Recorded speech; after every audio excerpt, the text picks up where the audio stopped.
Hello and welcome back to Final Fantasy VIII with me, Matthew Caddis, Icky Poogie. And it seems we're dealing with Cactuars here, but that is not the Cactuar I want to fight.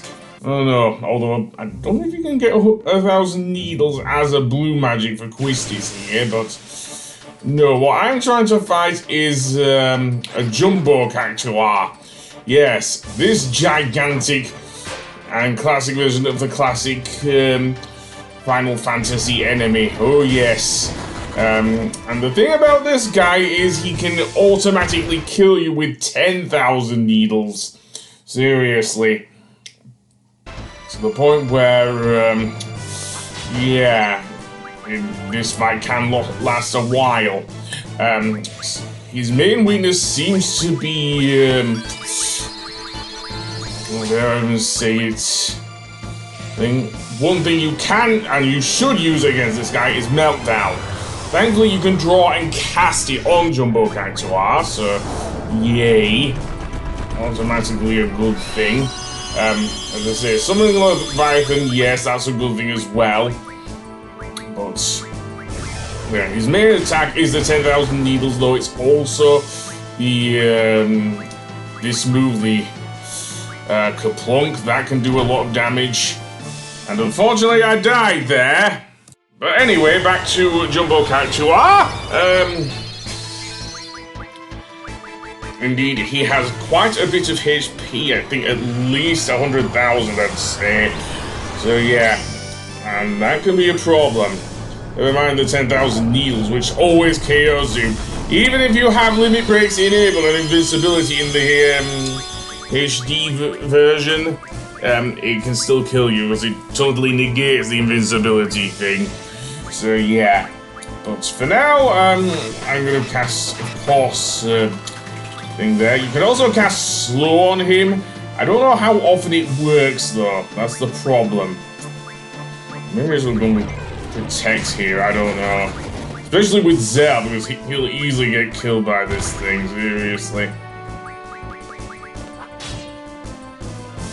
I don't care if my thing isn't working, that's not what's important here. Instead, I am going to use Protect. Obviously, that'll help defend against the Kaplunk attack.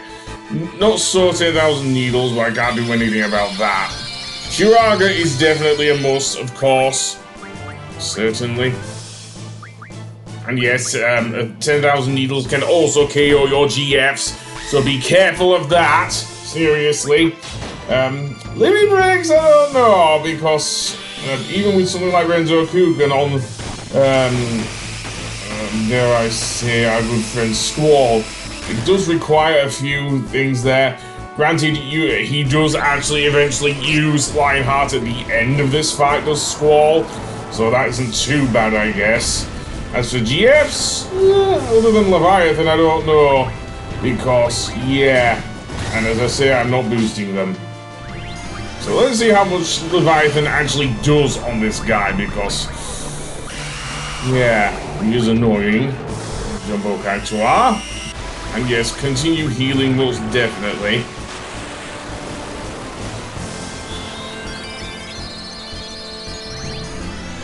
And Quetzalcoatl, I don't know. I didn't even see how much Leviathan did, so I don't want to know what his polar opposite does, but seemingly does normal damage. Yay, I guess. But that's basically the fight, really. Though, maybe I'd better go ahead to where he actually uses the 10,000 needles. Believe it or not, it was after I summoned Ifrit here, seriously. So yeah, so he bends over and pretty much skewers you with his cactus needles. After which, this is where Squall went pretty much crazy with him, and managed to land 5 hits with Squall, and a Lionheart for good measure, seriously. Squall is not even at level 99 yet, so yeah, but this is the move that actually KOs Jumbo Cactuar. So yeah, and for beating Jumbo Cactuar here, what happens is you will actually get GF Cactuar, who uses 1,000 needles. However, the more you level him up, the more damage he does. make him probably eventually one of the more powerful GFs in the game if you use him right, which I think I do. And there are 3 more GFs I want to get, which of course Bahamut, which I will get a bit later. Eden, more on them later, and of course Tombury. I'll have to go back to the Centre of Ruins to get him. But yeah, there's GF Cactuar. He starts off at level 20, so he's drastically behind the other GFs in terms of levels. So I'll have to do a lot of grinding on the island closest to hell. But anyway, on the next episode, I think we go for Bahamut. So I'll see you then. Goodbye.